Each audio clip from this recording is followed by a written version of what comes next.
When you sleep, you sleep. When you eat, you eat.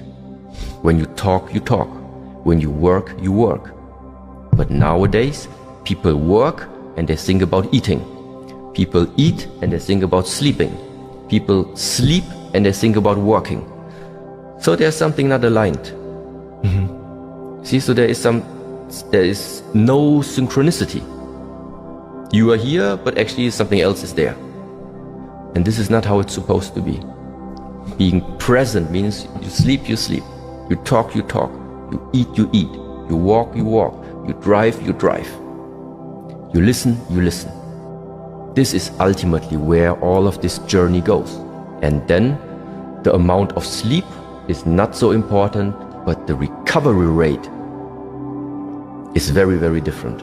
I'll tell you a psychological truth that you must know. Sigmund Freud said this. The more perfect a person is on the outside, the more demons they have on the inside. Beware of people who seem too virtuous, who seem too good. They might be hiding something. And on the flip side, just remember somebody who's rough around the edges. Someone who's always not the absolute nicest. They might be your most loyal friend in time of need. Have you ever had an experience where you're thinking about somebody and the telephone rings and it's them?